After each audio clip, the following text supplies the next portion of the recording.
जोधपुर ये शहर राजस्थान की सन सिटी कहलाता है। इसे मरुभूमि भी कहा जाता है, यानी बंजर रेतीली जमीन।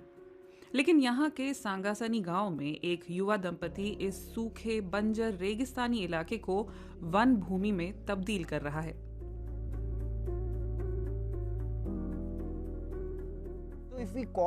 जब हम जंगल की बात करते हैं तो सभी समझते हैं हरा भरा होगा, लेकिन यहाँ जंगल उस तरह का नहीं है।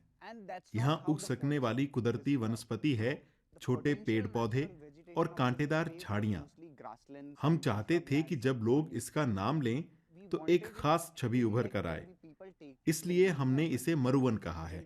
रेगिस्तान का जंगल जो हरा नहीं भूरा होता है, सफेद और घने बितान वाले पेड़ इस जंगल में, इस मरुवन में बहुत कम होते हैं।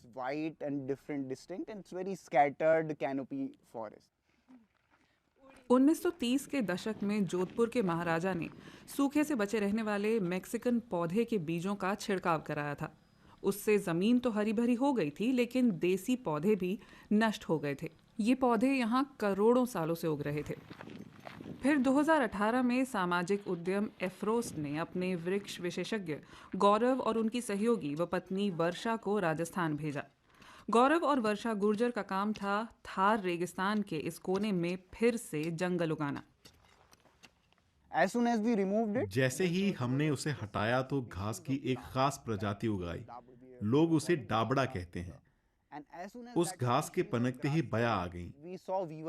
आप यहाँ घोंसले देख सकते हैं और अंदर तो बहुत सारे हैं। बया सिर्फ इसी घास से अपना घोंसला बनाती है। एक परदेसी प्रजाति को हटाने भर से मरुवन में इकोसिस्टम फिर से बहाल हो गया। उन्हें मेक्सिको से आए घुसपैठी पौधे से छुटकारा भी पाना था और ऊपरी मिट्टी को और लचीला भी बनाना था।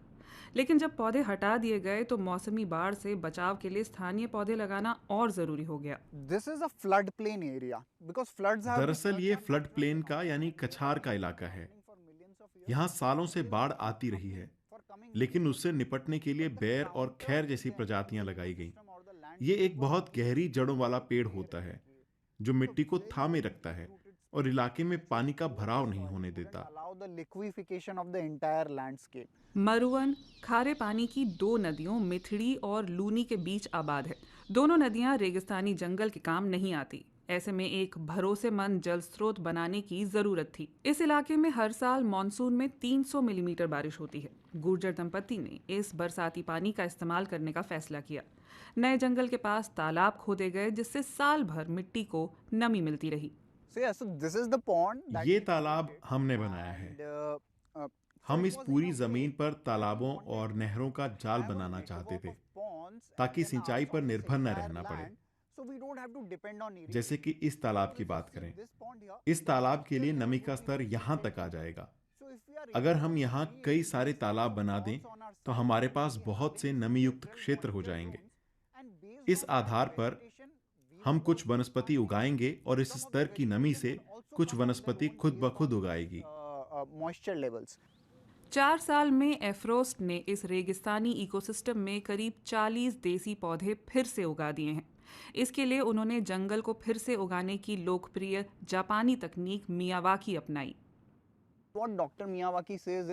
इस इलाके की कुदरती वनस्पति में 70% घास और 30% झाड़ियां हैं। तो ऐसा नहीं है कि दक्षिणी हिस्से में या मध्य भारत में जो मियावाकी का जंगल होगा वैसा ही जंगल यहाँ भी दिखेगा। लिहाजा जो पेड़ हमने लगाए हैं ये झुंड की तरह हैं। एक बड़े पेड़ के आसपास 10-15 झाड़ीदार पौधे होंगे। फिर उन झाड़ियों के आसपास 20-25 किस्म के घास और दूसरे पौधे उगाए जाएंगे। 20 to 25 grasses and other seedlings that we'll be planting. Project का दूसरा मुख्य हिस्सा रहा है स्थानीय लोगों और नए जंगल के बीच संपर्क कायम करने का। जैसे नए जंगल के भीतर बेकार पड़े कुएं को फिर से चालू करना और उसका पानी गांव वालों के साथ बांटना। जब स्थानीय लोगों ने पाया कि प्रोजेक्ट से उन्हें फायदा है तो वो भी उसमें शामिल हो गए। मैम, इसमें हमने चूने का प्लास्टर करने के बाद में हमें इसमें एक तो अपन को पानी का फ़ायदा अच्छा मिलता है। जो पानी है वो छन के आता है और पानी भी अच्छा रहता है इसके अंदर। और दूसरी बात जो भी है इसमें दीमक वगैरह जो भी है कीड़े वगैरह इस पानी में इसमें नहीं लगते। और चूने के प्लास्टर के बाद में हमें ये भी पता लगा कि इसका जो नीचे वाला पानी है वो अंदर से अपने ऑटोमेटिक आ रहा है, नीचे से कुआं अपना पूरा कच्चा है, ऊपर का प्लास्टर चूने का है। गुर्जर दंपति ने तेजी से फैलते जंगल के संरक्षक के रूप में गांव वालों को जोड़ा। उन्होंने महिलाओं को देसी और घुसपैठी पौधों में अंतर कर पाने की ट्रेनिंग दी। इस तरह वो प्रोजेक्ट की कामयाबी में सक्रिय भूमिका निभा सकती हैं। ये पहले मैं बीज नहीं तोड़ते था, पे हमें तोड़िया बीज तो भेड़ा करिया, भेड़ा करके खट्टा कर दिया। पहले मैं नहीं करता था बीज, वो भैया सिखाया था तो तोड़िया बीज एंड भेड़ा करिया, हम खट्टा कर दिया। यहाँ औरतें जंगल में गांव वालों के मिलने बैठने की जगह बना रही हैं। गाय के गोबर और मिट्टी की मदद से इसे तैयार किया जा रहा है। रेगिस्तानी तपिश में ये पारंपरिक तरीका बड़े काम का है। ट्रेनिंग कोऑर्डिनेटर के रूप में वर्षा गुर्जर ने स्थानीय कला और कारीगरी को बढ़ावा देने के लिए लोकल सामग्रियों का इस्तेमाल करने वाले अभियान शुरू किए हैं। बेसिकली ये मुझे एक आर्ट लगता है, यूज़फुल बना सकते हो और कितने कम रिसोर्सेज आप यूज़ कर सकते हो। तो हाँ, ये एक इन लोगों से उनके साथ रह के उनसे बात करके ये पता चला कि हाँ, ये सारी चीज़ें हम खुद कर भी सकते हैं। मरुवन एक मिसाल है कि कैसे एक समग्र तरीके से बर्बाद इकोसिस्टम को फिर से खड़ा किया जा सकता है, जिसमें पानी, मिट्टी, वनस्पति, वन्य जीवन और लोग सब काम आते हैं। आबाद होते जंगल की अहमियत स्थानीय समुदाय समझ चुका है।